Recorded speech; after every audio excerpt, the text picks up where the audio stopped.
Hare Krishna, Hare Krishna,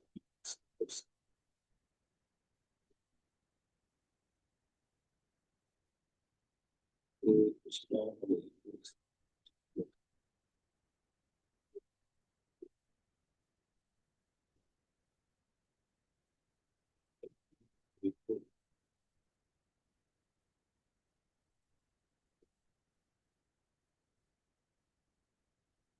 Hare Gaurachandra, Radhika, Hare Krishna, Hare Krishna.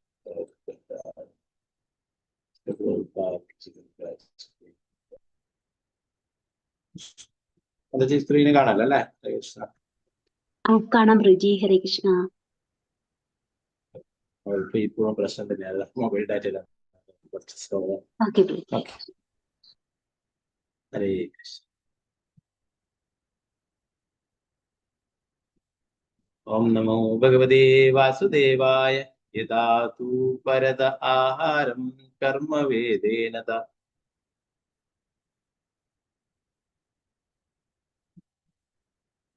ഈഹമാനഃ യഥാ തൂ പരതാഹാരം കർമ്മവേദനത. ഈഹമാനഃ സ്വഭ്രാതൃഭിരപീഖേതാര കർമ്മണി നിരൂപിതസ്തദപി കരോതി. കിന്തു ന സമം വിഷമം ന്യൂനമധികമിതി വേദകണപിണ്യാകഫലീകരണ. കുൽമാഷസ്ഥാലി പുരീഷ്വാദീന്യ ദീനപ്യമൃത വദഭ്യം പഹരതി. യഥാതു പരതാഹാരം കർമ്മവേദനതൈഹമാനഃ സ്വഭ്രാതൃഭിരപീഖേതാര കർമ്മണി നിരൂപിതസ്തദപി കരോതി. കിന്തു ന സമം വിഷമം ന്യൂനമധികമിതി വേദകണപിണ്യാകഫലീകരണ. കുൽമാഷസ്ഥാലി പുരീഷാദീന്യപ്യമൃതവദഭ്യം പഹരതി. ഇത് 11ാമത്തെ ശ്ലോകം. സുഹൃത്താണ് നമുക്ക് 12ാമത്തെ ശ്ലോകം. ഓം നമോ ഭഗവതേ വാസുദേവായ.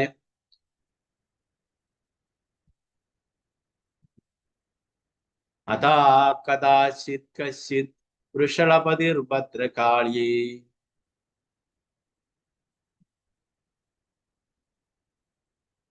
പുരുഷ പശുമാലപദാപത്യകാമഃ അപത്യകാമഃ. അതാ കദാചിത് കശ്ചിത് വൃഷളപതിർഭദ്രകാളീ. പുരുഷപശൂം ആലപത അപത്യകാമഃ. അത കദാചിത് കശ്ചിത് വൃഷളപതിർഭദ്രകാളീ. പുരുഷപശൂമാലപത അപത്യകാമ. പുരുഷപശൂമാലപതാപത്യകാമഃ. അത കദാചിത് കശ്ചിത് വൃഷളപതിർഭദ്രകാളീ. പുരുഷപശുമാലപതാപത്യകാമഃ. ഓക്കെ, ഇത് വളരെ സിമ്പിൾ ആയിട്ടുള്ള ശ്ലോകമാണ്. ഓക്കെ, നമുക്ക് എല്ലാവർക്കും ചോദിച്ചാൽ 11ാമത്തെ കുറച്ച് പേർക്കുള്ളതാണ്. ഓം നമോ ഭഗവതേ വാസുദേവായ. ഓം നമോ ഭഗവതേ വാസുദേവായ. കദാചിത് കശ്ചിത് വൃഷളപതിർഭദ്രകാളീ.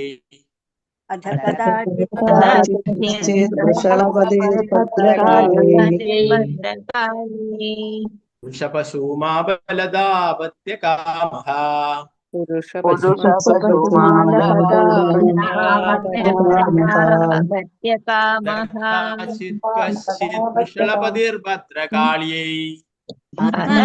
കദാചിത് കശ്ചിത് വൃഷളപതിർഭദ്രകാളീ.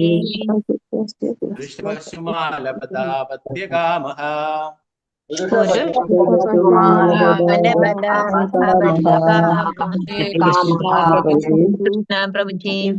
ഹരേ കൃഷ്ണ. 12ാമത്തെ ശ്ലോകം ഒരാളായിട്ട് ചൊല്ലിക്കോളൂ. ഓക്കെ, അംബിക കശ്യപതി ദസ്മതജി ചൊല്ലിക്കോളൂ. ഹരേ കൃഷ്ണ പ്രഭുജി. ഓം നമോ ഭഗവതേ വാസുദേവായ. അഥ കദാചിത് കശ്ചിത് വൃഷളപതിർഭദ്രകാള്യൈ. പുരുഷ പശും ആലഭത അപത്യ കാമഃ. ഹരേ കൃഷ്ണ പ്രഭുജി. ഹരേ കൃഷ്ണ പ്രഭുജി. മാതിശാമതി ദസ്മതി ചൊല്ലിക്കൊള്ളു മാതാജി. ഹരേ കൃഷ്ണ. ഹരേ കൃഷ്ണ പ്രഭുജി. ഓം നമോ ഭഗവതേ വാസുദേവായ. അഥ കഥാചിത് കശ്ചിത് വിഷലപതിർഭദ്രകാളേ പുരുഷ പശും ആലഭതാ അപത്യ കാമഃ. ഹരേ കൃഷ്ണ പ്രഭുജി. ഹരേ കൃഷ്ണ മാതാജി. സുവർണപ്രഭ മാതാജി ചൊല്ലിക്കൊള്ളു മാതാജി. ഹരേ കൃഷ്ണ. ഹരേ കൃഷ്ണ പ്രഭുജി. ഓം നമോ ഭഗവതേ വാസുദേവായ. അഥ കഥാചിത് കച്ചിത് വൃഷളപതിർഭദ്രകാള്യൈ പുരുഷ പശും ആലഭത അപത്യകാമഃ. ഹരേ കൃഷ്ണ പ്രഭുജി. ഹരേ കൃഷ്ണ. വിജയനാഥ മാതാജി ചൊല്ലിക്കൊള്ളു. ഹരേ കൃഷ്ണ. ഹരേ കൃഷ്ണ പ്രഭുജി. ഓം നമോ ഭഗവതേ വാസുദേവായ. അഥ കഥാചിത് കശ്ചിത് വൃഷളപതിർഭദ്രകാളേ പുരുഷ പശും ആലപതാപത്യകാമഃ. ഹരേ കൃഷ്ണ പ്രഭുജി. ഹരേ കൃഷ്ണ മാതാജി. വത്സലശാജി മാതാജി ചൊല്ലു. ഹരേ കൃഷ്ണ. കൃഷ്ണ പ്രഭുജി. ചൊല്ലു. ഹരേ കൃഷ്ണ. ഓം നമോ ഭഗവതേ വാസുദേവായ. അഥ കഥാചിത് കാശ്ചിത് വൃഷളപതിർഭദ്രകാള്യൈ പുരുഷ പശുമാലഭതാപത്യകാമഃ. ഹരേ കൃഷ്ണ പ്രഭുജി. ഹരേ കൃഷ്ണ മാതാജി. നിർമ്മല മാതാജി ചൊല്ലിക്കൊള്ളു മാതാജി. ഹരേ കൃഷ്ണ പ്രഭുജി. ഹരേ കൃഷ്ണ. നമോ ഭഗവതേ വാസുദേവായ. അഥ കഥാചിത് കശ്ചിത് വൃഷളപതിർഭദ്രകാളേ പുരുഷ പശുമാലപതാപത്യകാമഃ. ഹരേ കൃഷ്ണ പ്രഭുജി. ഹരേ കൃഷ്ണ. പത്മകുമാരി മാതാജി ചൊല്ലിക്കൊള്ളു മാതാജി. ഹരേ കൃഷ്ണ പ്രഭുജി. ഓം നമോ ഹരേ ഭഗവതേ വാസുദേവായ. അഥ കഥാചിത് കശ്ചിത് വൃഷളപതിർഭദ്രകാളേ പുരുഷ പശുമാലഭതോ ഭതാപത്യ കാമഃ. ഹരേ കൃഷ്ണ പ്രഭു. ഹരേ കൃഷ്ണ.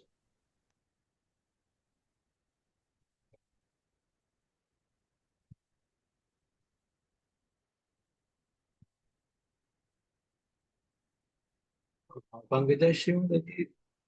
ഹരേ കൃഷ്ണ പ്രഭുജി. ഹാൻഡ് റൈസ് ഇതായി പോയി തോന്നുന്നു. ചൊല്ലിക്കൊള്ളു. ഹരേ കൃഷ്ണ പ്രഭുജി പ്രണാമം. ഓം നമോ ഭഗവതേ വാസുദേവായ. അഥാ കഥാചിത് കശ്ചിത് വൃഷളപതിർഭദ്രകാളേ പുരുഷ പശുമാലപതാപത്യകാമഃ. ഹരേ കൃഷ്ണ പ്രഭുജി. Thank you. ഹരേ കൃഷ്ണ. രാമേന്ദ്ര പ്രഭു. ഹരേ കൃഷ്ണ. ഓം നമോ ഭഗവതേ വാസുദേവായ. അഥ കഥാചിത് കശ്ചിത് വൃഷളപതിർഭദ്രകാളൈ പുരുഷ പശുമാലഭതാപത്യകാമഃ. ഹരേ കൃഷ്ണ പ്രഭുജി. ഹരേ കൃഷ്ണ. സീതാരാമനുണ്ണി മാതാജി ചൊല്ലിക്കൊള്ളു. ഹരേ ഹരേ കൃഷ്ണ. കൃഷ്ണ പ്രഭുജി. ഹരേ കൃഷ്ണ. ഹരേ കൃഷ്ണ. ഓം നമോ ഭഗവതേ വാസുദേവായ. അഥ കഥാചിത് കശ്ചിത് വൃഷളപതിർഭദ്രകാളേ പുരുഷ പശുമാലഭതാപത്യകാമഃ. ഹരേ കൃഷ്ണ പ്രഭുജി. ഹരേ കൃഷ്ണ. വത്സലായ മാതാജി ചൊല്ലിക്കൊള്ളു മാതാജി. ഹരേ കൃഷ്ണ പ്രഭുജി. ഓം നമോ ഭഗവതേ വാസുദേവായ. കഥാചിത് കശ്ചിത് വൃഷാളപതിർഭദ്രകാളേ പുരുഷ പശുമാലഭതാപത്യകാമഃ. ഹരേ കൃഷ്ണ പ്രഭുജി. ഹരേ കൃഷ്ണ. ശാരദാശ്രീ ഉപാസന ദേവിദാസ് മാതാജി ചൊല്ലിക്കൊള്ളു. ഹരേ കൃഷ്ണ പ്രഭുജി. ഹരേ കൃഷ്ണ. ഓം നമോ ഭഗവതേ വാസുദേവായ. അഥ കഥാചിത് കശ്ചിത് വൃഷളപതിർഭദ്രകാളേ പുരുഷ പശും അലഭത അപത്യകാമ. ഹരേ കൃഷ്ണ. ഹരേ കൃഷ്ണ. തങ്കമണി മാതാജി ചൊല്ലിക്കൊള്ളു മാതാജി. ഹരേ കൃഷ്ണ പ്രഭുജി. ഹരേ കൃഷ്ണ. ഓം നമോ ഭഗവതേ വാസുദേവായ. അഥ കഥാചിത് കശ്ചിത് വൃഷളപതിർഭദ്രകാളൈ പുരുഷ പശുമാലപതാപത്യകാമഃ. ഹരേ കൃഷ്ണ. ഹരേ കൃഷ്ണ. ഉഷാ മാതാജി ചൊല്ലിക്കൊള്ളു. ഉഷനായർ മാതാജി ചൊല്ലിക്കൊള്ളു. ഹരേ കൃഷ്ണ പ്രഭുജി. ഹരേ കൃഷ്ണ. ഓം നമോ ഭഗവതേ വാസുദേവായ. അഥ കഥാചിത് കശ്ചിത് വൃഷളപതിർഭദ്രകാളൈ പുരുഷ പശുമാലപതാപത്യകാമഃ. ഹരേ കൃഷ്ണ പ്രഭു. ഹരേ കൃഷ്ണ. തനുപ്രതി മാതാജി ചൊല്ലിക്കൊള്ളു മാതാജി. ഹരേ കൃഷ്ണ. ഹരേ കൃഷ്ണ പ്രഭുജി. ചൊല്ലിക്കൊള്ളു. ഓം നമോ ഭഗവതേ വാസുദേവായ അഥ കഥാചിത് കശ്ചിത് വൃഷഭതിർഭദ്രകാളൈ പുരുഷ പശുമാല പദാപത്യ കാമഖ. ഹരേ കൃഷ്ണ പ്രഭുജി. ഹരേ കൃഷ്ണ. വിരജ വിജയദേവി തസ്മദി. ഹരേ കൃഷ്ണ പ്രഭുജി. ഓം നമോ ഭഗവതേ വാസുദേവായ അഥ കഥാചിത് കശ്ചിത് വൃഷഭതിർഭദ്രകാളൈ പുരുഷ പശുമാലഭത അപത്യകാമഃ. ഹരേ കൃഷ്ണ പ്രഭുജി. ഹരേ കൃഷ്ണ. ഭാരതീയ മാതാജി. ഹരേ കൃഷ്ണ പ്രഭുജി. ഓം നമോ ഭഗവതേ വാസുദേവായ അഥ കഥാചിത് കശ്ചിത് വൃഷഭതിർഭദ്രകാളി പുരുഷ പശുമാലഭത അപത്യകാമഃ. ഹരേ കൃഷ്ണ. ഹരേ കൃഷ്ണ. ഹിന്ദുസിക്ക മാതാജി. ഹരേ കൃഷ്ണ പ്രഭുജി. ഓം നമോ ഭഗവതേ വാസുദേവായ അധ കഥാചിത് കശ്ചിത് വൃഷളപതിർഭദ്രകാളി പുരുഷ പശു ആലബദ അപത്യകാമഃ. ഹരേ കൃഷ്ണ പ്രഭുജി. ഹരേ കൃഷ്ണ. വസന്ത മാതാജി. ഹരേ കൃഷ്ണ പ്രഭുജി. ഓം നമോ ഭഗവതേ വാസുദേവായ അധ കഥാചിത് കഞ്ചിത് വൃഷളപതിർഭദ്രകാളി പുരുഷ പശുമാലപദ അപത്യകാമഃ. ഹരേ കൃഷ്ണ പ്രഭുജി. ഹരേ കൃഷ്ണ. അനിത മാതാജി. ഹരേ കൃഷ്ണ. ഹരേ കൃഷ്ണ പ്രഭുജി. ഓം നമോ ഭഗവതേ വാസുദേവായ അധ കഥാചിത് കശ്ചിത് വൃഷളപതിർഭദ്രകാളിയെ പുരുഷ പശുമാല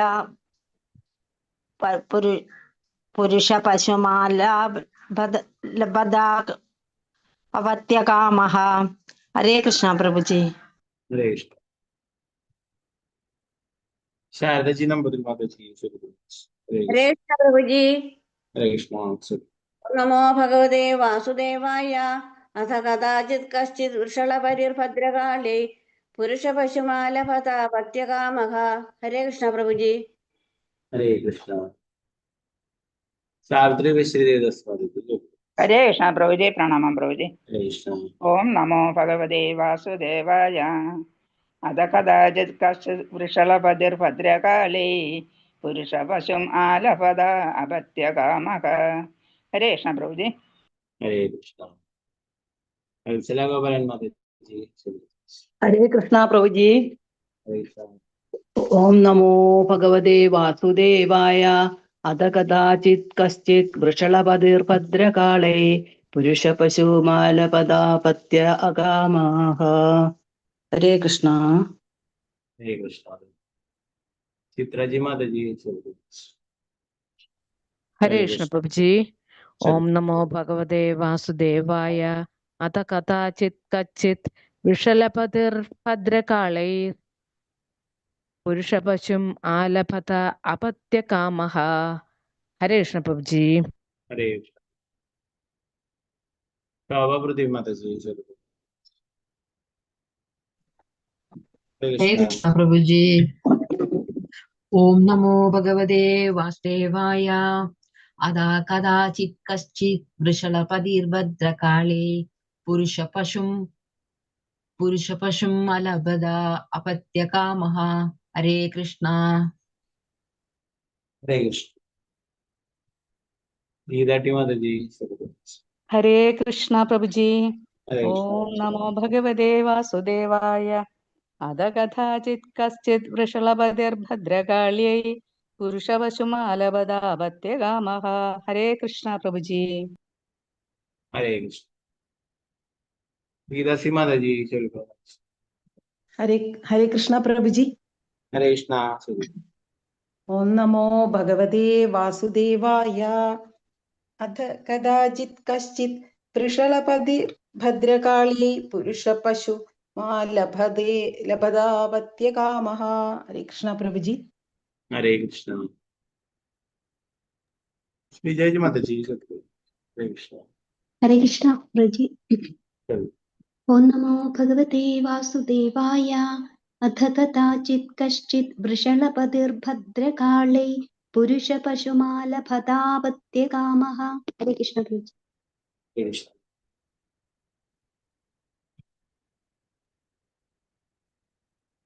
ഓക്കെ, നമുക്ക് നേരത്തെ ഉള്ള ശ്ലോകം 11ാമത്തെ ശ്ലോകം ഇട്ടിട്ട് വരാം.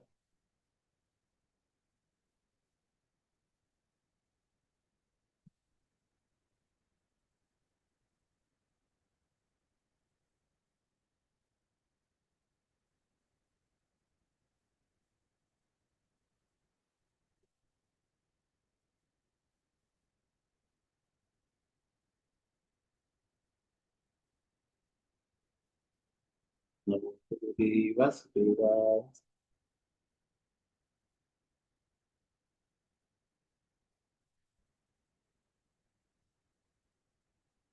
യഥാപരദാഹാരം കർമ്മവേദനദൈഹമാനഃ സ്വഭ്രാതുപിരവീകേതാര കർമ്മണി നിരൂപിതസ്തദവികരോതി കിന്തു ന സമം വിഷമം ന്യൂനമധികമിതി വേദ കണപിണ്യാകവലീകരണ കുൽമാഷസ്തരീപുരീഷാദീനഭ്യ മൃതവതഭ്യഃ വഹരതി.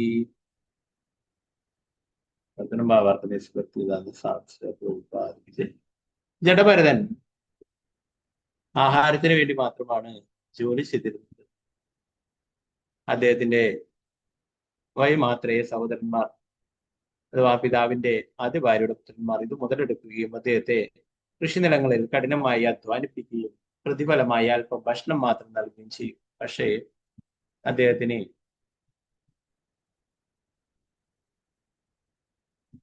യഥാർത്ഥത്തിൽ വയലിൽ എവിടെ ചളി നിരത്തണമെന്നോ എവിടം നിരപ്പാക്കണമെന്നോ എവിടം നിരപ്പല്ലാത്തതാക്കണമെന്നോ അങ്ങനെ കൃഷിനിലത്തെ ജോലികളൊന്നും തന്നെ ശരിക്കും അറിയില്ലായിരുന്നു. അദ്ദേഹത്തിന്റെ വൈമാത്രേയ സഹോദരന്മാർ അദ്ദേഹത്തിന് പതിവായി നുറുങ്ങിയ അരിയും പിണ്ണാക്കും തവിടും വെന്തളിഞ്ഞ് കലത്തിൽ പറ്റി പിടിച്ച ചോറും മറ്റും നൽകി. അദ്ദേഹം എന്തു കിട്ടിയാലും അവയെല്ലാം അമൃതാണെന്ന മട്ടിൽ സന്തോഷത്തോടെ സ്വീകരിക്കും. അദ്ദേഹം ഒരു വൈമുഖ്യവും കാട്ടാതെ കിട്ടുന്നതെല്ലാം സന്തോഷത്തോടെ ഭക്ഷിച്ചു.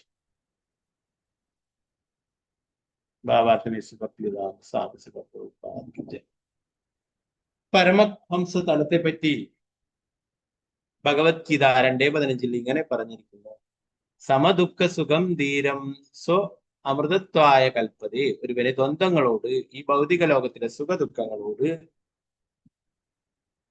അനുഭാവമില്ലാതാവുമ്പോൾ അവൻ അമൃതത്വത്തിന് ശാശ്വത ജീവിതത്തിന് യോഗ്യനായിത്തീരുന്നു. ഭരത മഹാരാജാവ് ഈ ഭൗതിക ലോകത്തിലെ എല്ലാ ഇടപാടുകളും അവസാനിപ്പിക്കുവാൻ ദൃഢനിശ്ചയമെടുത്തിരുന്നതിനാൽ ദ്വന്ദ്ങ്ങളുടെ ഈ ലോകത്തെ ഗൗനിക്കുകയേ ചെയ്തിരുന്നില്ല. സമ്പൂർണ്ണ കൃഷ്ണാബോധത്തിലായിരുന്ന അദ്ദേഹം നല്ലതിനെയും ചീത്തയെയും സുഖത്തെയും ദുഃഖത്തെയും ഓർമ്മിച്ച് ഇരുന്നതേ ഇല്ല.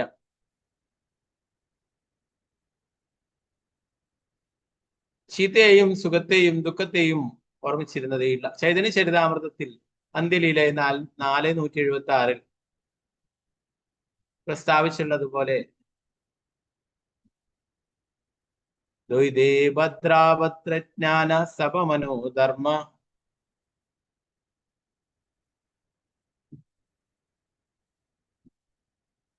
ഏ ബാലയേ മന്ദ സപഭ്രമഃ. ഭൗതിക ലോകത്തിൽ നന്മ തിന്മ സങ്കല്പങ്ങളെല്ലാം മാനസികമായ അനുമാനങ്ങളാണ്. അതുകൊണ്ട് ഇത് നല്ലതെന്നും അത് ചീത്തയെന്നും പറയുന്നത് തെറ്റാണ്. ദ്വന്ദ്ങ്ങളുടെ ഈ ഭൗതിക ലോകത്തിൽ അത് നല്ലതല്ലെന്നും ഇത് മോശമാണെന്നും പറയുന്നത് മാനസികമായ വെറും കെട്ടിച്ചമയ്ക്കലുകൾ മാത്രമാണ്. എങ്ങനെ തന്നെ ആയാലും ഒരുവൻ ഈ അവബോധത്തെ അനുകരിക്കാതെ ആധ്യാത്മിക തലത്തിൽ നിസ്സംഗനായി സ്ഥിതി ചെയ്യണം.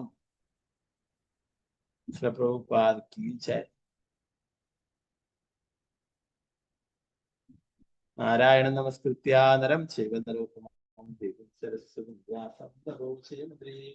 നഷ്ടപ്രായേഷു നിത്യം ഭാഗവത സേവയാ ഭഗവതി ഉത്തമ ശ്ലോകേ ഭക്തിർഭവതി നൈഷ്ഠികേ മുഖം കരോതി വാചാലം പങ്കും ലംഘയതേ ഗിരിം യത്കൃപാതമഹം വന്ദേ ശ്രീഗുരു ദീനധാരിണം പരമാനന്ദ മാധവം ശ്രീ ചൈതന്യേശ്വരം.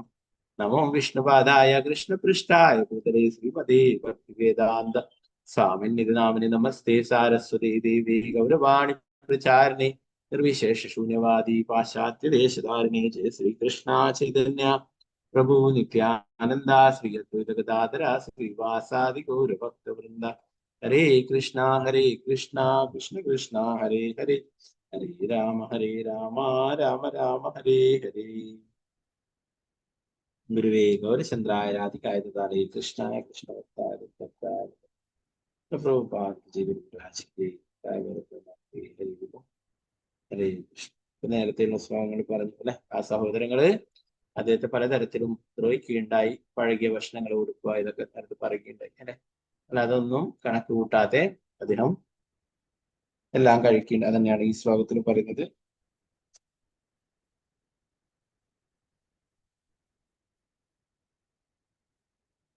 പോലെ തന്നെ മുതലെടുക്കേണ്ട അല്ലെ. യഥാർത്ഥത്തില് അവരെ പോലെ തന്നെ ഒരു രാജ്യത്തിന്റെ എന്താ പറയാ പിതാവിന്റെ സ്വത്തിന് അവകാശിയാണ് അദ്ദേഹം അല്ലെ.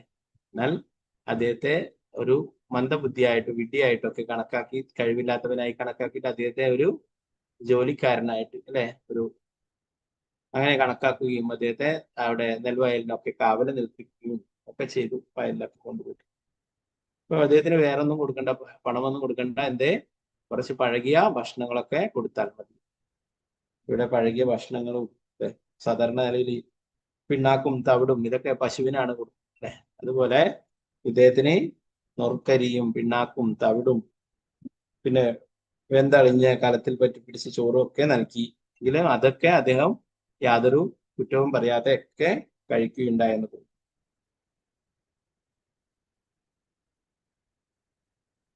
ഇപ്പൊ പ്രഭാതത്തിൽ പറയുന്നു അദ്ദേഹം പരമഹംസ തലത്തിലാണ്, ദ്വന്ദ്ങ്ങളില്ലാത്തതാണ്, സുഖം ദുഃഖം ചൂട് തണുപ്പ് ഇതൊക്കെ നമ്മൾ നേരത്തെ പറഞ്ഞു.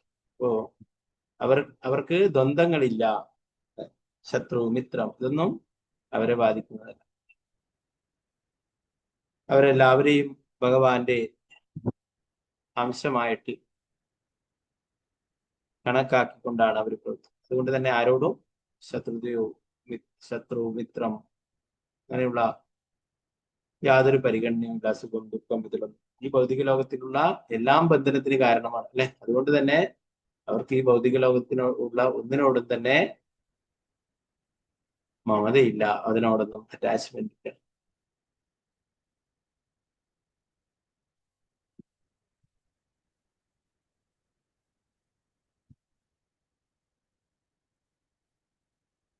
ഈ ഭൗതിക ജീവിതത്തിലെ സുഖദുഃഖങ്ങളോട് അനുഭാവമില്ലാതാവുമ്പോൾ അവൻ അമൃതത്വത്തിന് ശാശ്വത ജീവിതത്തിന് യോഗ്യത. ഭാരത മഹാരാജാവ് ഈ ഭൗതിക ലോകത്തിലെ എല്ലാ ഇടപാടുകളും അവസാനിപ്പിക്കുവാൻ ദൃഢനിശ്ചയിച്ചിരുന്നാൽ ദ്വന്ദ്ങ്ങളുടെ ഈ ലോകത്തെ ഗൗനിക്കുകയോ ചെയ്തിരുന്നില്ല. സമ്പൂർണ്ണ കൃഷ്ണാഭാവത്തിലായിരുന്ന അദ്ദേഹം നല്ലതിനെയും ചീത്തയെയും സുഖത്തെയും ദുഃഖത്തെയും ഓർമ്മിച്ചിരുന്നതേയില്ല. ചൈതന്യ ചരിതാമൃതത്തിൽ പറയുന്നു, ഭൗതിക ലോകത്തിൽ നന്മ തിന്മ സങ്കല്പങ്ങളെല്ലാം മാനസികമായ അനുമാനങ്ങളാണ്. അതുകൊണ്ട് ഇത് നല്ലതെന്നും ചീത്തയെന്നും പറയുന്നത് തെറ്റാണ്.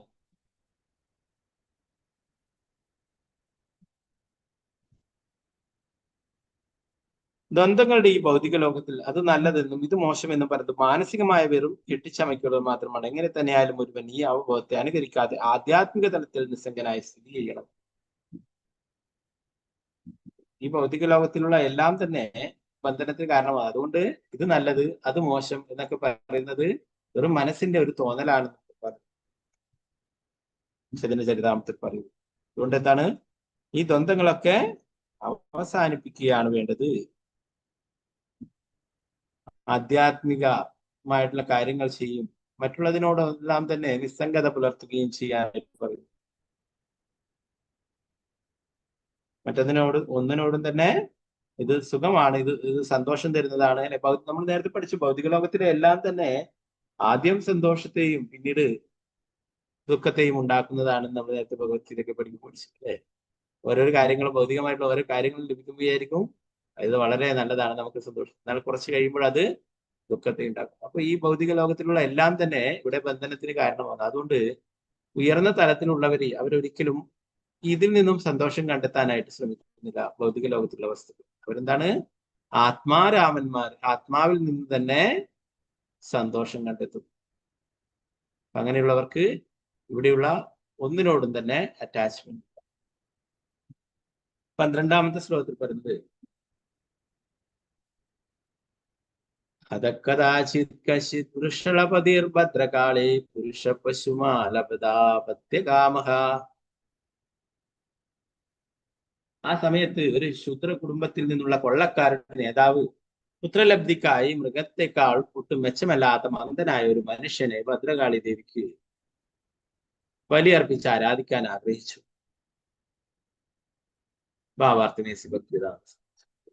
ശൂദ്രരെ പോലെ താഴ്ന്ന നിലവാരത്തിലുള്ള ആളുകൾ ഭൗതികാഗ്രഹങ്ങളുടെ പൂർത്തീകരണത്തിന് ഭദ്രകാളിയെ പോലുള്ള ദേവതമാരെ ആരാധിക്കുന്നു. ഇതിന്റെ ഭാഗമായി അവർ ചിലപ്പോൾ കാളി വിഗ്രഹത്തിന് മുന്നിൽ ഒരു മനുഷ്യജീവിയെ ബലിയർപ്പിക്കുന്നു. ഇതിലേക്ക് അവർ വളരെ ബുദ്ധി കുറഞ്ഞ മറ്റു വാക്കുകൾ മനുഷ്യരൂപത്തിലുള്ള മൃഗത്തെ തിരഞ്ഞെടുക്കുന്നു.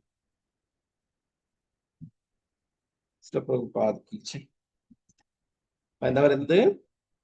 ശൂദ്ര കുടുംബത്തിൽ നിന്നുള്ള കൊള്ളക്കാരുടെ നേതാവ് പുത്രലബ്ധിക്കായിട്ട് കാളിദേവിക്ക് ബലിയർപ്പിക്കുവാനായിട്ട് ഒരു മനുഷ്യനെ അന്വേഷിച്ച് നടക്കുകയായിരുന്നു.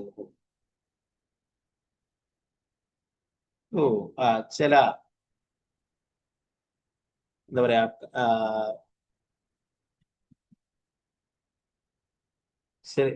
ചില ഉള്ളോട്ടുള്ള അങ്ങനെയുള്ള പ്രദേശങ്ങളിലൊക്കെ ഇങ്ങനെയുള്ള ചില സ്ഥലങ്ങളിലൊക്കെ നോർത്തിലൊക്കെ പല സ്ഥലങ്ങളിലും ഇപ്പോഴും കുറെ ചിലപ്പോഴൊക്കെ വാർത്ത പുറം ലോകം അറിയാത്ത ധാരാളം ഇങ്ങനെയുള്ള ബലികർമ്മങ്ങളൊക്കെ ചിലപ്പോഴൊക്കെ ഇതൊക്കെ മീഡിയയിലെ കൂടിയൊക്കെ വരുന്നു. ചെറിയ കുട്ടികളൊക്കെ കാളിക്കൊക്കെ ബലി അർപ്പിക്കുന്നതൊക്കെ ആയിട്ട്.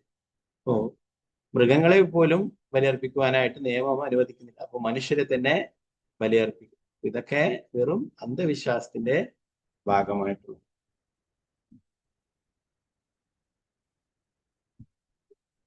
ഒരു ബുദ്ധി കുറഞ്ഞിട്ടുള്ള ആളെ അന്വേഷിച്ചു നടക്കുകയായിരുന്നതാണ് പറയുന്നത്. 13ാമത്തെ ശ്ലോകം. ഓം നമോ ഭഗവതേ വാസുദേവായ തസ്യ ദൈവമുക്തസ്യ പശോ പദവീം തദനുചരഃ പരിതാവന്തോ നിശീത സമയേ തമസാ ആവൃതായാമ നദിക തപശവ ആകസ്മികേന വിധിനാ കേദാരാൻ വിരാസനേന മൃഗവരാഹ ദിവ്യ സംരക്ഷമാണമങ്കിര പ്രവരസുതമപശ്യൻ തസ്യ ദൈവമുക്തസ്യ പശോ പദവീം തദനുചരഃ പരിതാവന്തോ നിശീത സമയേ തമസാ ആവൃതായാമന ദിഗം ഗതപശവ ആകസ്മികേന വിധിനാ കേദാരൻ വീരാസനേന മൃഗവരാഹാദിവ്യ സംരക്ഷമാണങ്കിര പ്രവരസുതമവശ്യൻ.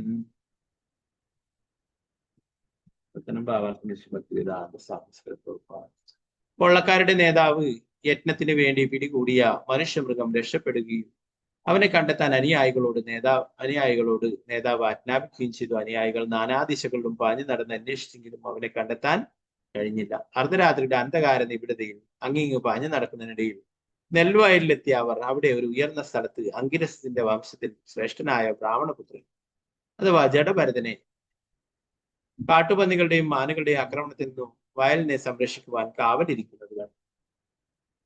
ഒരാളെ ബലിയർപ്പിക്കുവാനായിട്ട് നൽകിയിരുന്നു. അവൻ രക്ഷപ്പെട്ടു. അപ്പൊ അവനെ അന്വേഷിച്ച് എല്ലായിടത്തും നടക്കുമ്പോൾ എന്താണ്? ജഡഭരതനെ കണ്ടുമുട്ടുകയുണ്ടായി.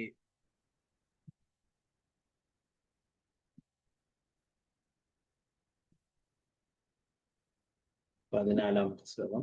ഓം നമോ ഭഗവതേ വാസുദേവായ അദദാത്യേന മനവത്യലക്ഷണമവമുഷ്യ വർത്തുകർമാ നിഷ്പത്തിം മന്യമാനബദ്ധാരശനയാ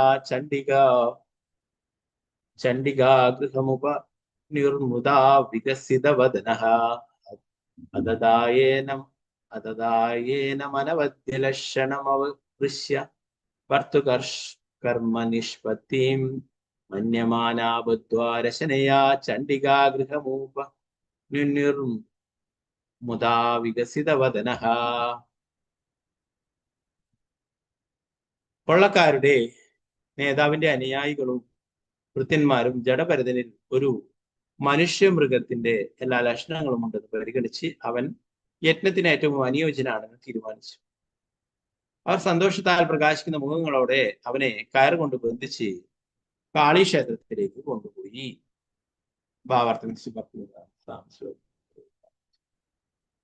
ഇന്ത്യയുടെ ചില ഭാഗങ്ങളിൽ ഇപ്പോഴും മൃഗീയരായ മനുഷ്യർ കാളി ദേവിക്ക് ബലിയർപ്പിക്കാറുണ്ട്. എങ്ങനെ തന്നെയായാലും അത്തരം ബലികൾ ശൂദ്രന്മാരും കൊള്ളക്കാരും നടത്താറുള്ളൂ. ധനികരെ കൊള്ളയടിക്കുകയാണ് അവരുടെ തൊഴിൽ. അതിന്റെ വിജയത്തിന് വേണ്ടിയാണ് നരബലി. അവർ ബുദ്ധിയുള്ള ഒരു മനുഷ്യനെയും കാളി ദേവിക്ക് ബലിയർപ്പിക്കില്ലെന്നത് പ്രത്യേകം ശ്രദ്ധിക്കപ്പെടേണ്ടതാണ്. ഭരത മഹാരാജാവ് ലോകത്തിലെ ഏറ്റവും ബുദ്ധിയുള്ള മനുഷ്യനായിരുന്നിട്ടും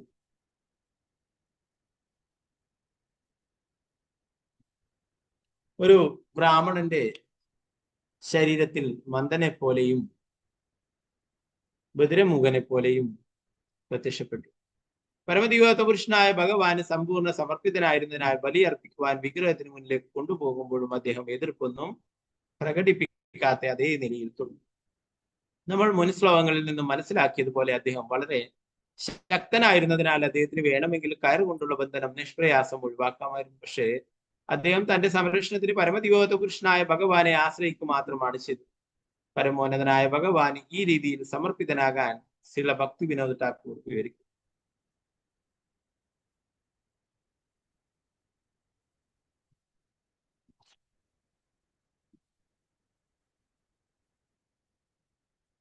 മാരഭി ത്യാഗഭി യോ ഇച്ഛാ തോഹര നിത്യദാസ പ്രതിതുയ അധികാര. എന്റെ പ്രിയപ്പെട്ട ഭഗവാനെ, ഞാനിപ്പോൾ അങ്ങേക്ക് സമർപ്പിതനായിരിക്കുന്നു. അങ്ങയുടെ നിത്യദാസനാണ് ഞാൻ. എന്നെ വധിക്കാനാണ് ഇഷ്ടമെങ്കിൽ അങ്ങേക്ക് എന്നെ വധിക്കാം. അതല്ല, എന്നെ സംരക്ഷിക്കുവാനാണ് ഇഷ്ടമെങ്കിൽ അങ്ങേക്ക് എന്നെ സംരക്ഷിക്കാം. എന്ത് തന്നെയായാലും ഞാൻ അങ്ങേക്ക് പൂർണ്ണ സമർപ്പിതനാണ്. യാതൊരു ഭയമില്ലാതെ ജഡഭരതൻ അവരുടെ കൂടെ തന്നെ പോവുകയുണ്ടായെന്ന് പറഞ്ഞു. അദ്ദേഹത്തിന് വേണമെങ്കിൽ അവരെ തട്ടിമാറ്റിക്കൊണ്ട് രക്ഷപ്പെട്ടിട്ട് വരാമായിരുന്നു. എന്നാൽ അതിനൊന്നും മുതിരാതെ ഒരു നിഷ്ക്രിയനായിട്ടുള്ള വ്യക്തിയെ പോലെ, അല്ലെ, നേരത്തെ പറഞ്ഞു, ആരോടും ഒന്നും സംസാരിക്കാതെ, അല്ലെ, ഒന്നും പ്രവർത്തിക്കാതെ ഇരിക്കുന്ന വ്യക്തി ആയിരുന്നു. എന്നാൽ മുഴുവൻ സമയവും ഭഗവാനെ കുറിച്ച് സ്മരിച്ചു കൊണ്ടിരിക്കുന്നതായിരുന്നു പറഞ്ഞു, അല്ലെ. പക്ഷേ അദ്ദേഹത്തിന് ഭഗവാനിൽ പൂർണ്ണ വിശ്വാസമുണ്ട്. അതുകൊണ്ട് തന്റെ സംരക്ഷണത്തിന് പരമദിവ്യത്വ പുരുഷനായ ഭഗവാനെ ആശ്രയിക്കുക മാത്രമാണ് ചെയ്തത്. ഭഗവാൻ എപ്പോഴും സംരക്ഷിക്കുമെന്നുള്ള പൂർണ്ണ ഉറപ്പ് അദ്ദേഹത്തിന് അവശ്യരക്ഷത. ആ ഒരു സമയത്ത് ഭഗവാൻ തീർച്ചയായിട്ടും സംരക്ഷിക്കുമെന്ന ഉറപ്പ് അദ്ദേഹത്തിന് ഉണ്ടായിരുന്നു. യാതൊരു ഭയം ഉണ്ടായിരുന്നില്ല. പ്രഭാതരുടെ ഭക്തി വിനോദ് ഠാക്കൂർ പറഞ്ഞതായിട്ട് പറയുന്നു, ഭഗവാനെ ശരണം പ്രാപിച്ചിട്ടുള്ളവനാണ് ഞാൻ. അങ്ങയുടെ നിത്യദാസനാണ്. എന്നെ വധിക്കാൻ ഇഷ്ടമെങ്കിൽ അങ്ങേക്ക് എന്നെ വധിക്കാം. അതല്ല, എന്നെ സംരക്ഷിക്കാനാണ് ഇഷ്ടമെങ്കിൽ അങ്ങേക്ക് എന്നെ സംരക്ഷിക്കാം. ഭഗവാൻ ഒരാളെ സംരക്ഷിക്കണമെന്ന് വിചാരിച്ചു കഴിഞ്ഞാൽ ആർക്കും അദ്ദേഹത്തെ വധിക്കാൻ.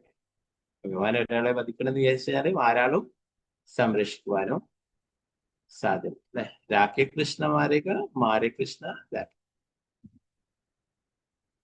ഹിരണ്യകശിപു ധാരാളം വരങ്ങൾ നേടി, അല്ലെ, തന്നെ ആരും വധിക്കില്ല എന്ന് അഹങ്കരിച്ച് നടക്കും, അല്ലെ.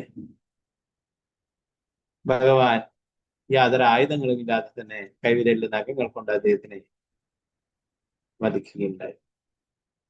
ഭഗവാൻ ആഗ്രഹിച്ചു ഈ ദുഷ്ടനെ വധിക്കണം. അതുപോലെ ആ ദുഷ്ടനായിട്ടുള്ള പിതാവ് ഹിരണ്യകശിപു ധാരാളം വഴികളിലൂടെ ഭക്തപ്രഹ്ലാദനെ വധിക്കുവാനായിട്ട് നോക്കി. എന്നാൽ ഭഗവാൻ ആഗ്രഹിച്ചു അദ്ദേഹത്തെ എപ്പോഴും സംരക്ഷിക്കണം. അദ്ദേഹം ആരാലും വധിക്കപ്പെടരുത്. പല രീതികളും നോക്കിയിട്ടും അദ്ദേഹം പരാജയപ്പെടുകയുണ്ടായി. ഭഗവാനാൽ സംരക്ഷിക്കപ്പെട്ടു. അപ്പൊ ഭഗവാൻ ഒരാളെ സംരക്ഷിച്ച ആരാലും നശിപ്പിക്കുവാനായിട്ട് സാധ്യമല്ല. ഭഗവാൻ ഒരാളെ വധിക്കാൻ ആഗ്രഹിച്ചിട്ടുണ്ടെങ്കിൽ തീർച്ചയായിട്ടും അദ്ദേഹം വധിക്കപ്പെട്ടിരിക്കും. അതുകൊണ്ട് അങ്ങക്ക് എന്തെങ്കിലും ചെയ്യാം. ഞാൻ അങ്ങയെ ശരണം പ്രാപിച്ചിരിക്കുന്ന ദാസനാണ്.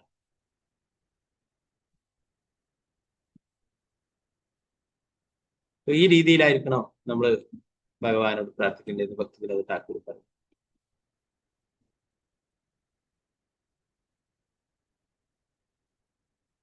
പതിനഞ്ചാമത്തെ ശ്ലോകം. ഓം നമോ ഭഗവതേ വാസുദേവായ.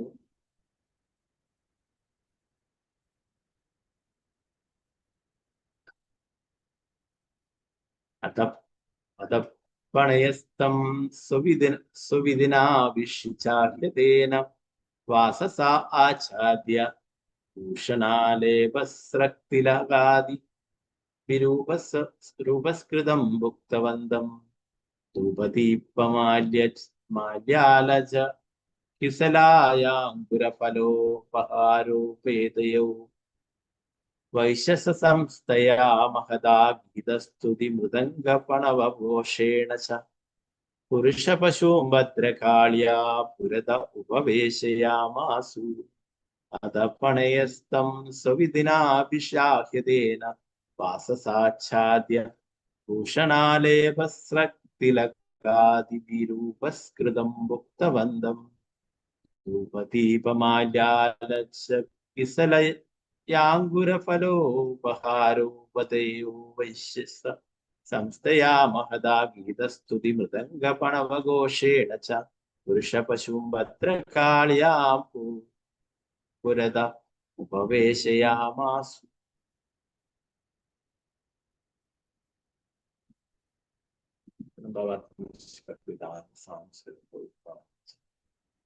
ഇതിനുശേഷം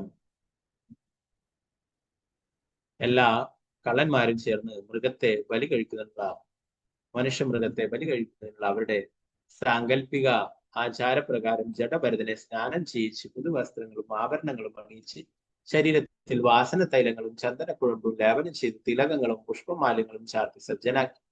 അവർ അദ്ദേഹത്തിന് മൃഷ്ടാന്ന ഭോജനം നൽകി കാളിദേവിയുടെ മുന്നിലേക്ക് ആനയിച്ച് ദേവിക്ക് ധൂപദീപ നൈവേദ്യങ്ങളും വരണ്ട ധാന്യങ്ങളും പൂക്കളും മുട്ടുകളും തളിരുകളും മാല്യങ്ങളും ഫലങ്ങളും അർപ്പിച്ച് വാദ്യഘോഷങ്ങളോടെയും പ്രാർത്ഥനാഗീതങ്ങളോടെയും ദേവിയെ ആരാധിച്ചു. തുടർന്ന് ജഡഭരതനെ ദേവി വിഗ്രഹത്തിന് മുന്നിൽ ഇരുത്തി. ഭാവാർത്ഥ വിസി ഭക്തിവേദാന്ത സ്വാമി സ്വരൂപം. ഈ ശ്ലോകത്തിലെ സ്വവിധിന അവരുടെ സ്വന്തം ആചാരപരമായ തത്വങ്ങൾ പ്രകാരം എന്ന വാക്ക് വളരെ സാരഗർഭമാണ്. വൈദിക ശാസ്ത്രങ്ങളുടെ അനുശാസന പ്രകാരം എല്ലാ ക്രമീകൃത വൈദിക തത്വങ്ങളും അനുസരിച്ച് വേണം നിർവഹിക്കും. എന്നാൽ ഒരു മൃഗീയ മനുഷ്യനെ ഹനിക്കുവാൻ കള്ളന്മാരും പിടിച്ചുപറിക്കാരും അവരുടെ സ്വന്തം ആചാരക്രമങ്ങൾ ആസൂത്രണം ചെയ്യുന്നതായി ഇവിടെ പറയുന്നു.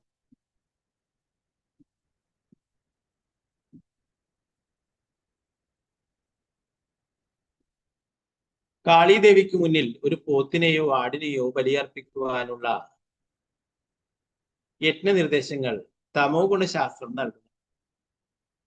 പക്ഷേ ഒരു മനുഷ്യനെ വധിക്കുവാൻ അവർ എത്ര തന്നെ മന്ദനാണെങ്കിലും നിർദ്ദേശമില്ല. കൊള്ളക്കാർ സ്വയം ഉണ്ടാക്കിയതാണ് ആ പ്രക്രിയ. അതുകൊണ്ടാണ് സ്വവിധിന എന്ന വാക്ക് ഉപയോഗിച്ചിരിക്കുന്നത്. ഇക്കാലത്ത് പോലും വൈദിക ശാസ്ത്രങ്ങളുടെ നിർദ്ദേശങ്ങൾ പ്രകാരമല്ലാത്ത പല യജ്ഞങ്ങളും നടത്തപ്പെടാറ്. ഉദാഹരണത്തിന് സമീപകാലത്ത് കൽക്കത്തയിൽ ഒരു കശാപ്പശാലയ്ക്ക് കാളീക്ഷേത്രം എന്ന പേരിൽ പ്രചാരം നൽകുകയുണ്ടായി. വിഡ്ഢികളായ മാംസഭോജികൾ അത്തരം കടകളിൽ നിന്ന് ലഭിക്കുന്ന മാംസം സാധാരണ മാംസത്തിൽ നിന്ന് വ്യത്യസ്തമാണെന്നും അത് കാളീദേവിയുടെ പ്രസാദമാണെന്ന് സങ്കല്പിച്ച് അത്തരം കടകളിൽ നിന്നും മാംസം വാങ്ങും. ആളുകൾ കശാപ്പശാലകളിലെ മാംസം വാങ്ങി ഭക്ഷിക്കുകയും തദ്വാര മൃഗവധത്തിന്റെ ഉത്തരവാദികളാവുകയും ചെയ്യാതിരിക്കാനാണ് ആടിനെയോ അതുപോലുള്ള മൃഗത്തെയോ യജ്ഞങ്ങളിൽ ബലി കഴിക്കുവാൻ ശാസ്ത്രങ്ങൾ വിധിച്ചിട്ടുള്ളത്.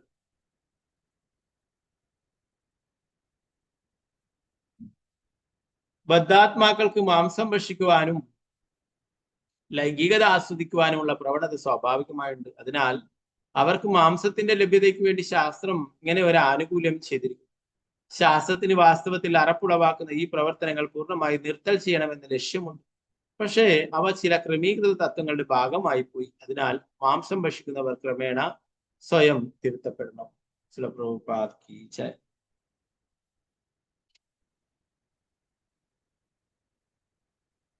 കള്ളന്മാരൊക്കെ ചേർന്നിട്ട് ജഡഭരതനെ സ്നാനം ചെയ്യിക്കും. പുതിയ വസ്ത്രങ്ങളൊക്കെ അണിയിച്ച് സുഗന്ധദ്രവ്യങ്ങളൊക്കെ പുരട്ടിയിട്ട് ദേവിക്ക് മുന്നില് കൊണ്ടുപോവുകയും ദേവിയെ ആരാധിക്കുവാനായിട്ട് എല്ലാ പൂക്കളും മറ്റുള്ള ഫലങ്ങളും നൈവേദ്യങ്ങളും ഒക്കെ വെക്കുകയും ചെയ്തു എന്ന് പറയും. ഇവിടെ പ്രഭുപാദർ പറയുന്നു, അവരുടെ സ്വന്തം ആചാരപ്രകാരം സ്വന്തം ഇഷ്ടപ്രകാരമാണ് ഒരു മനുഷ്യനെ കാളിക്ക് ബലിയർപ്പിക്കുന്നത്. ശാസ്ത്രങ്ങളിലെ മൃഗത്തെ ബലിയർപ്പിക്കുന്നതിന് ആയിട്ട് പറയുന്നു. എന്നാൽ ഈ കലിയുഗത്തിൽ അതും നിരോധിച്ചിരിക്കുന്നു.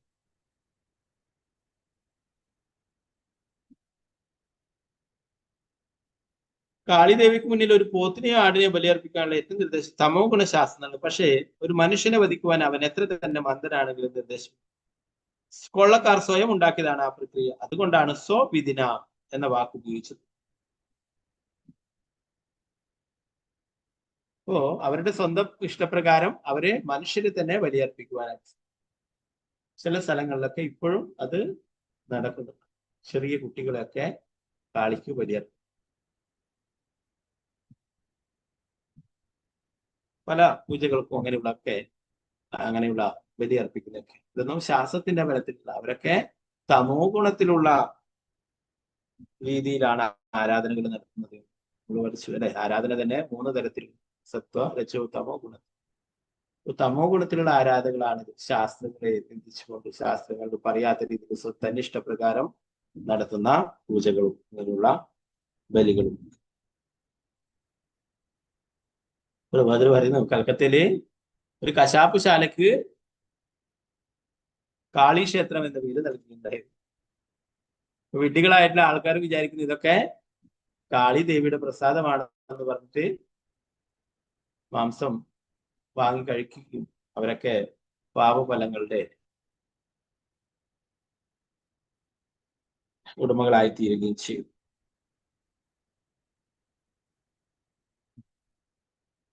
ഇപ്പൊ പഴയ കാലങ്ങളിൽ പല യജ്ഞങ്ങളും നടത്തുകയും അതിന്റെ വിജയം കാണിക്കുവാനായിട്ട് മൃഗങ്ങളെ പരിഗണിക്കുകയും ചെയ്യും. പറയുന്നത് അങ്ങനെയുള്ള പുരോഹിതന്മാർ ശരിയായ മന്ത്രങ്ങൾ ഉച്ചരിച്ചുകൊണ്ട് ശരിയായ രീതിയിൽ യജ്ഞങ്ങൾ ചെയ്താൽ ആ ബലിയർപ്പിക്കുന്ന മൃഗത്തിന് അതിലും ശ്രേഷ്ഠമായിട്ടുള്ള ഒരു ജന്മം ലഭിക്കും. ഒരു മൃഗമാണെങ്കിൽ അതിന് മനുഷ്യന്റെ ജന്മം ലഭിക്കും. അതുകൊണ്ടാണ് അവരങ്ങനെ ചെയ്തത്. എന്നാൽ ഇന്ന് കലിയുഗത്തില് അങ്ങനെയുള്ള പുരോഹിതന്മാരോ അങ്ങനെയുള്ള ശരിയായ രീതിയിലുള്ള യജ്ഞങ്ങളോ ഒന്നും അനുഷ്ഠിക്കപ്പെടാത്തത് കൊണ്ട് തന്നെ മൃഗവധം പോലും നിരോധിച്ചിരുന്നു. ഇതില്ലാതാക്കാനാണ് ഭഗവാൻ സ്വയം ശ്രീബുദ്ധനായിട്ട് വന്ന് തന്നെ അവതരിച്ചത്. അല്ലെ, യജ്ഞത്തിന്റെ പേര് പറഞ്ഞ് മൃഗങ്ങളെ കൊന്നു തിന്നുന്ന ആ പ്രവണത ഇല്ലാതാക്കാനായിട്ട്. ഇപ്പൊ മൃഗത്തെ പോലും ബലിയർപ്പിക്കുവാനായിട്ട് നിയമം മൂലം അനുവദിക്കുന്നത്. അപ്പോൾ മനുഷ്യരെ തന്നെ ബലിയർപ്പിക്കും. പ്രവാചകർ പറയുന്നു, മാംസം തിന്നുവാനായിട്ടുള്ള ആ ആഗ്രഹങ്ങൾ ഉള്ളത് കൊണ്ട് അവർക്ക് അതിനു വേണ്ടിയിട്ട് ഇങ്ങനെ ഒരു ആനുകൂല്യം ഉണ്ടായിരിക്കുന്നു. ശാസ്ത്രത്തിലെ വാസ്തവത്തിൽ അറപ്പുളവാക്കുന്ന ഈ പ്രവർത്തനങ്ങൾ പൂർണ്ണമായി നിർത്തം ചെയ്യണം. പക്ഷെ അവ ചില ക്രമീകൃത തത്വങ്ങളുടെ ഭാഗമായി പോയി. അതിനാൽ മാംസം ഭക്ഷിക്കുന്നവർ ക്രമേണ സ്വയം തിരുത്തപ്പെടണം. അവരെ സ്വയം മാറേണ്ടതാണ്. ചില വിഭാഗക്കാരുടെയൊക്കെ വിചാരം എന്ന് വെച്ചാല് മനുഷ്യർക്ക് മാത്രമേ ആത്മാവുള്ളൂ, അവര് മാത്രമേ ഭഗവാന്റെ അംശമായിട്ടുള്ളൂ, ഭഗവാന്റെ മക്കളായിട്ടുള്ളൂ. ബാക്കി എല്ലാവരും മൃഗങ്ങൾക്കൊന്നും യാതൊരു ആത്മാവുമില്ല. അവരൊക്കെ മനുഷ്യർക്ക് കൊന്നു തിന്നാനായിട്ടുള്ളതാണ്. അതുകൊണ്ട് അതിനൊക്കെ കൊന്നു തിന്നുകയും ചെയ്യും. ഭഗവാൻ എന്താ പറയുന്നത്? മനുഷ്യർ മാത്രമേ മമൈവാംശ ജീവലോകെ ജീവഭൂതസ്ഥനാണ്. എല്ലാ ജീവജാലങ്ങളും എന്റെ ശാശ്വതമായിട്ടുള്ള അംശങ്ങളാണ്, മനുഷ്യര് മാത്രമല്ല. അല്ലെ, അതൊരു തെറ്റിദ്ധാരണ. 16ാമത്തെ ശ്ലോകം. ഭഗവതേ വാസുദേവായ. 8 പ്രശ്നം.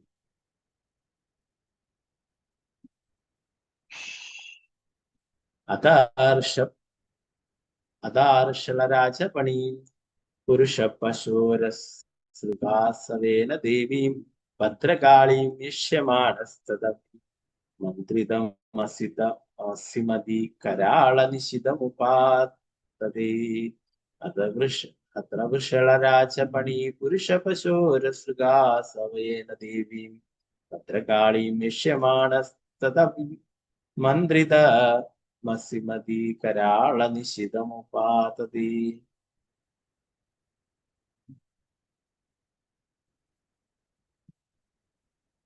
ഈ സമയത്ത് പുരോഹിത മുഖ്യനായി അഭിനയിക്കുന്ന കൊള്ളക്കാരിൽ ഒരാൾ ജഡഭരതന്റെ രക്തം കാളീദേവിക്ക് മദ്യം എന്ന സങ്കല്പത്തിൽ സമർപ്പിക്കുവാൻ തയ്യാറായി.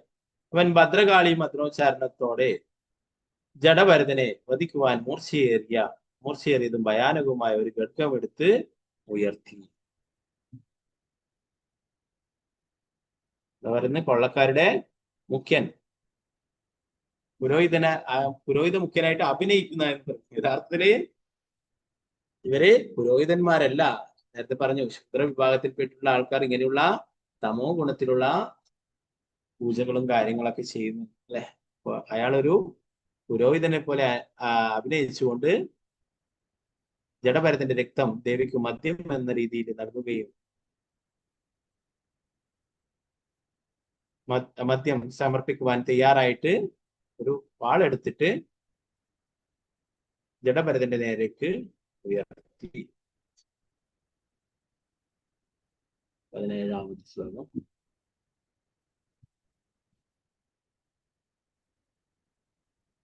ഓം നമോ ഭഗവതേ വാസുദേവായ.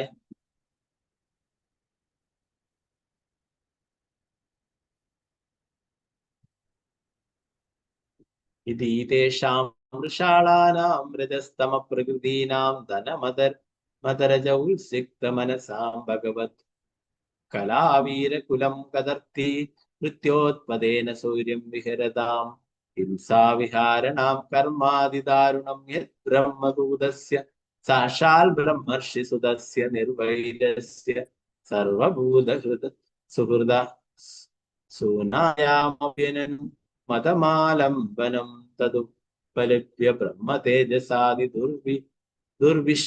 ദുർവിഷഹേണ ദഹ്യമാനേന വപുഷാ സഹസോച്ചാട സൈവ ദേവി ഭദ്രകാളി വിതേഷാം വൃഷാളനാം രജസ്തമ പ്രകൃതീനാം ധനമദരജ ഉത്സിക്തമനസാം ഭഗവത്കലാവീരകുലം കദർത്തി കൃത്യോത്പദേന സൗരവിഹരതാം ഹിംസാവിഹാരണാം കർമാതിദാരുണം യത് ബ്രഹ്മഭൂതസ്യ സാക്ഷാൽ ബ്രഹ്മർഷിസുതസ്യ നിർവൈരസ്യ സർവഭൂതസുഹൃദഃ സൂനായാമപ്യനനു മതലമാലംബനം തദുപലഭ്യ ബ്രഹ്മതേജസാദി ദുർവിഷഹേണ ദഹ്യമാനേന വപുഷാ സഹസോച്ചാട സൈവ ദേവി ഭദ്രകാളി.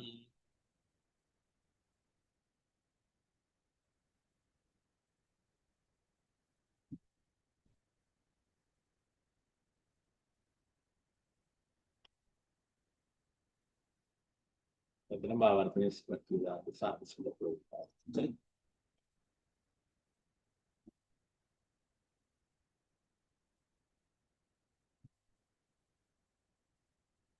കാളിദേവിയുടെ ആരാധനയ്ക്ക് വേണ്ടി ക്രമീകരണങ്ങൾ ചെയ്തിരുന്ന എല്ലാ കള്ളന്മാരും തെമ്മാടികളും അധമ മനസ്കരും രജോ തമോ ഗുണങ്ങളാൽ ബാധിതരായിരുന്നു.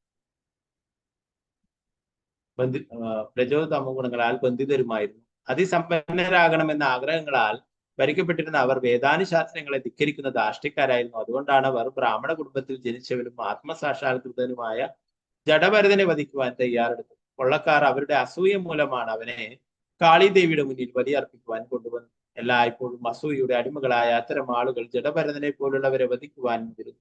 എല്ലാ ജീവസത്തുകളുടെയും ശ്രേഷ്ഠനായ സുഹൃത്തായിരുന്ന ആരുടെയും ശത്രുവല്ലായിരുന്ന ജഡഭരതൻ സദാ പരമദിവോത്കൃഷ്ണനായ ഭഗവാന്റെ ധ്യാനത്തിൽ മുഴുകിയിരുന്നു. ശ്രേഷ്ഠനായ ഒരു ബ്രാഹ്മണ പിതാവിന് പിറന്ന അദ്ദേഹം ഒരു ശത്രു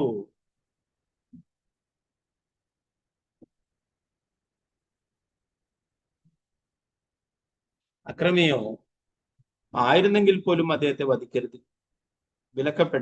വധിക്കുന്നത് വിലക്കപ്പെട്ടതായിരുന്നു. ഏത് രീതിയിലായാലും ജഡഭരനെ വധിക്കാൻ യാതൊരു കാരണവും ഇല്ലായിരുന്നു.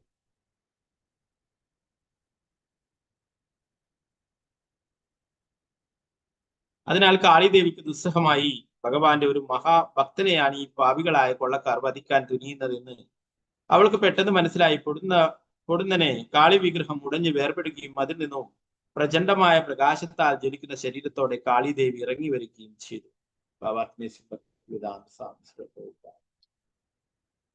വൈദിക അനുശാസനം അനുസരിച്ച് ഒരക്രമിയെ മാത്രമേ വധിക്കുവാൻ പാടുള്ളൂ. ഒരുവനെ തന്നെ കൊല്ലാൻ വരുന്ന ഒരാളെ പ്രതിരോധിക്കുന്നതിനും സ്വയരക്ഷയ്ക്ക് വേണ്ടിയും കൊല്ലാവുന്നതാണ്. അതുപോലെ ഭവനത്തിന് തീ വയ്ക്കുകയോ ഭാര്യയെ കളങ്കപ്പെടുത്തുവാനോ വരുന്നവനെയും വധിക്കാവുന്നതാണ് പറഞ്ഞത്. നേരത്തെ 6 തരത്തിലുള്ള ആൾക്കാരെ വധിക്കാമെന്ന് ഭഗവത്ഗീതയിൽ പറയുന്നു അല്ലെ.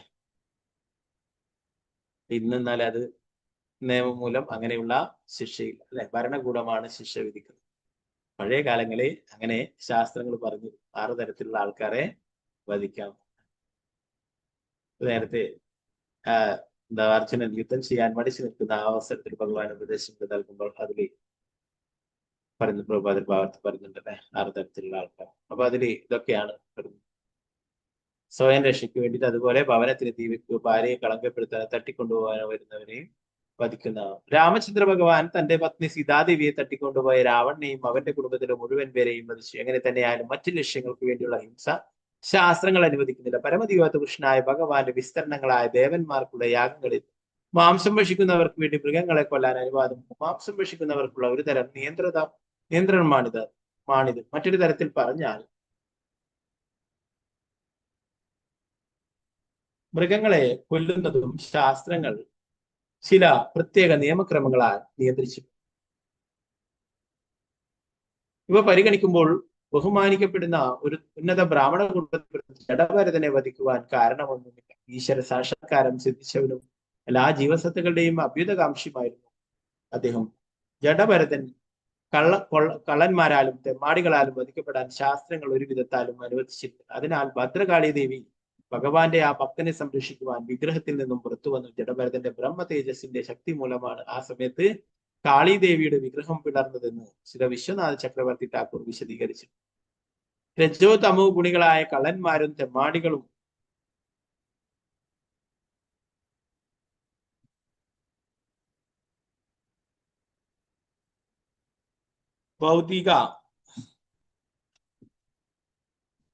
ഭൗതിക ഐശ്വര്യങ്ങളാൽ ഉന്മത്തരായവരും മാത്രമേ കാളിദേവിക്കുള്ള യജ്ഞത്തിൽ നരബലി നടത്താൻ മുതിരുകയുള്ളൂ.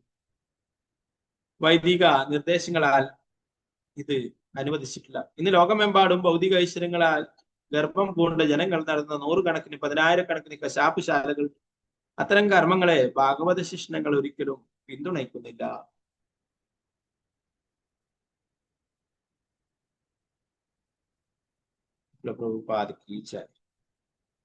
പഴയ കാലങ്ങളിൽ ആൾക്കാരുടെ ഈ മാംസമുള്ള പ്രവണത നിയന്ത്രിക്കുവാൻ വേണ്ടിയിട്ട് ശാസ്ത്രങ്ങൾ ഇങ്ങനെ മൃഗവധം ചെറിയ രീതിയിൽ അനുവദിച്ചു. അല്ലാതെ ഒരു മനുഷ്യനെ ഒരിക്കലും ബലി നൽകാനായിട്ട് ശാസ്ത്രം പറഞ്ഞിട്ടില്ല. ഇത് അതുകൊണ്ട് തന്നെ തമോ ഗുണത്തിലുള്ള ആരാധനാ രീതിയാണ്.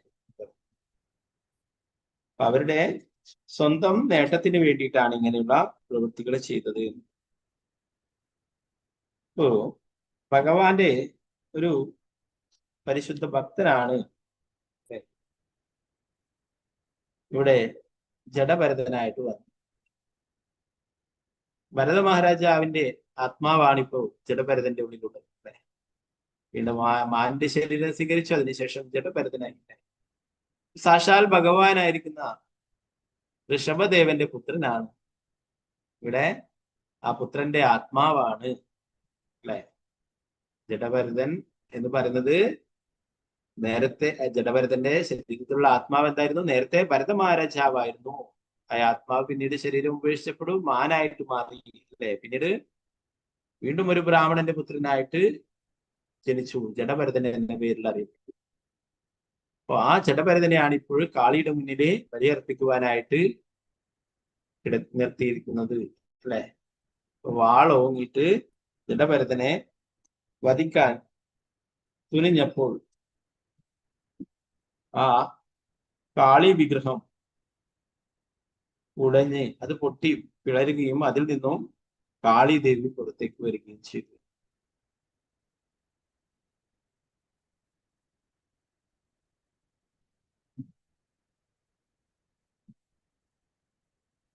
ഇപ്പോ ജഡഭരതൻ യാതൊരു തരത്തിൽ ആർക്കും ഒരു ദ്രോഹവും ചെയ്തില്ല അല്ലെ.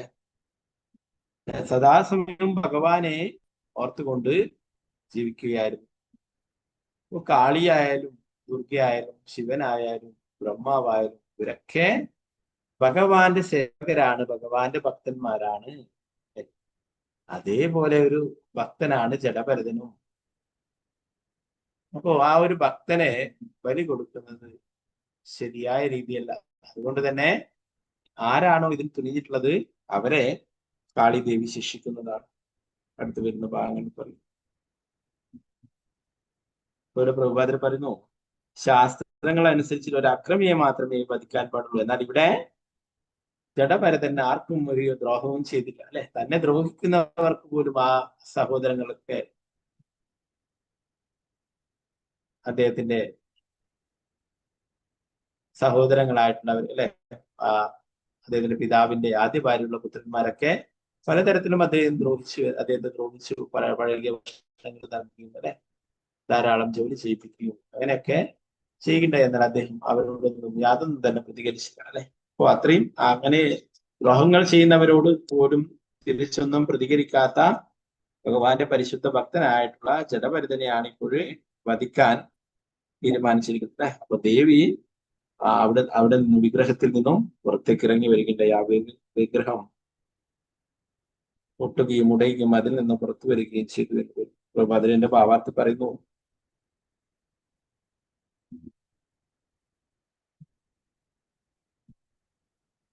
ജഡഭരതൻ കള്ളന്മാരും തെമ്മാടികളാലും വധിക്കപ്പെടാൻ ശാസ്ത്രങ്ങൾ ഒരിക്കലും വിധിച്ചിരുന്നില്ല. അതിനാൽ ഭദ്രകാളി ദേവി ഭഗവാന്റെ ഭക്തനെ സംരക്ഷിക്കാൻ വിഗ്രഹത്തിൽ നിന്നും പുറത്തു വന്നു. ജഡഭരതന്റെ ബ്രഹ്മ തേജസ്സിന്റെ ശക്തി മൂലമാണ് ആ സമയത്ത് കാളിദേവിയുടെ വിഗ്രഹം പിളർന്നതെന്ന് ശ്രീ വിശ്വനാഥ ചക്രവർത്തി ഠാക്കൂർ വിവരിച്ചിട്ടുണ്ട്. ആചാര്യന്മാർ പറഞ്ഞു, വിശ്വനാഥ ചക്രവർത്തി ഠാക്കൂർ പറയുന്നു, സദാസമയവും ഭഗവാനെ സ്മരിച്ചു കൊണ്ടിരിക്കുന്ന ആ ജഡഭരതന്റെ ശരീരത്തിൽ നിന്നുള്ള ആ ബ്രഹ്മ തേജസ്, അതിന്റെ ശക്തി മൂലം ആ വിഗ്രഹം ഉടയുകയുണ്ടായെന്ന് പറഞ്ഞു. രജോ തമോ ഗുണികളായ കള്ളന്മാരും തെമ്മാടികളും ഭൗതിക ഐശ്വര്യങ്ങളാൽ ഉന്മത്തരായവരും മാത്രമേ കാളിദേവിക്കുള്ള യജ്ഞത്തിൽ നരബലി നടത്താൻ മുതിരുള്ളൂ. വൈദിക നിർദ്ദേശങ്ങൾ ഇത് അനുവദിച്ചിട്ടില്ല. ഇന്നും ലോകമെമ്പാടും ഭൗതിക ഐശ്വര്യങ്ങളാൽ ഗർവം കൂട്ട ജനങ്ങൾ നടത്തുന്ന നൂറുകണക്കിന് പതിനായിരക്കണക്കിന് ശാസ്ത്രശാലകളുടെ അത്തരം കർമ്മങ്ങളെ ഭാഗവത ശിഷ്യങ്ങൾ ഒരിക്കലും പിന്തുണയ്ക്കുന്നില്ല.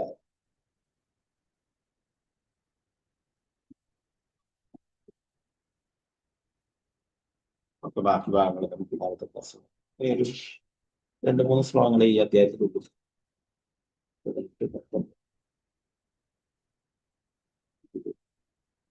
ശ്ലോകങ്ങൾ മാത്രമേ.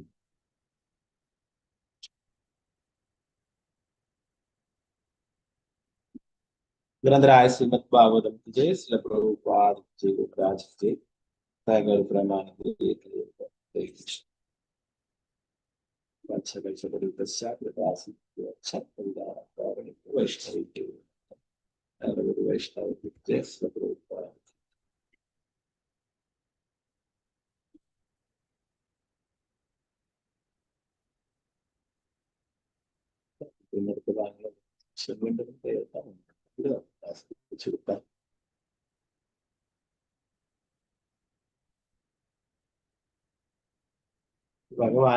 ഭഗവാന്റെ ഭക്തനെ എപ്പോഴും സംരക്ഷിക്കുന്നതാണ് നേരത്തെ ഒക്കെ പറഞ്ഞല്ലേ.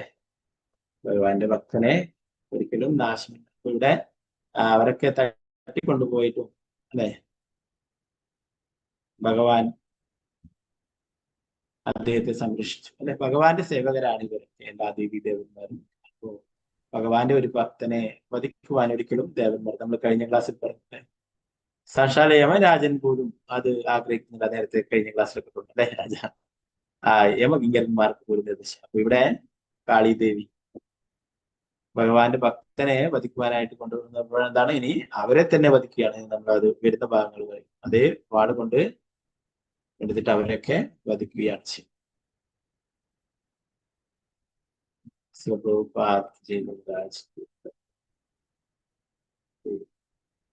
വേറൊന്നും ഇല്ലെങ്കിൽ നമുക്ക് ക്ലാസ് വെച്ചെടുക്കാം.